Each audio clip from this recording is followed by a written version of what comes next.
आखिर मैं क्यों अनसक्सेसफुल हो जाता हूँ? आखिर क्या ऐसी वजह है जिसकी वजह से मैं पास नहीं हो सकता? उसको जानना बहुत ज़रूरी है।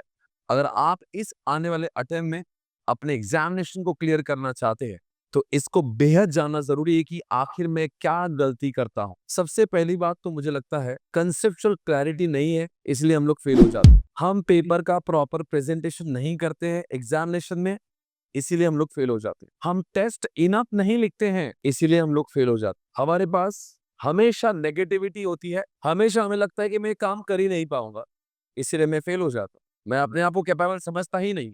आईसीए के material, RTPs, study material, past examination questions, MTPs को मैं इग्नोर करता हूँ, इसीलिए मैं फेल हो जाता हूँ। मैं रिविजन्स को ज्यादा इंपॉर्टेंस देता ही नहीं हूँ। एक रिविजन के दम पे मैं एग्जामिनेशन जाता हूँ, मैं कैसे पास हो सकता हूँ? साथ ही साथ आजकल सिलेबस में एमसीक्यूज है।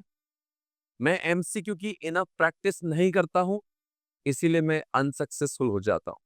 मैं केस स्टडी बेस्ड एमसीक्यू की प्रैक्टिस नहीं करता हूं, इसीलिए मैं अनसक्सेसफुल हो जाता हूं। मैं अपने ही दिए हुए आईसीआई के एग्जामिनेशन पेपर को, टेस्ट पेपर को एनालिसिस नहीं करता, समझता ही नहीं कि मेरी वीकनेस क्या है, इसीलिए मैं फेल हो जाता हूं। मुझे थियोरेटिकल सब्जेक्ट जैसे कि लॉ, जैसे कि इकोनॉमिक्स, जैसे कि एसएम, जीएसटी, इनकम टैक्स, ये सब्जेक्ट जो है उसको लिखने आता ही नहीं।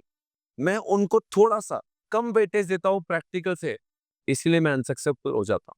साथ ही साथ मुझे लगता है कि मेरा टाइम मैनेजमेंट खराब है।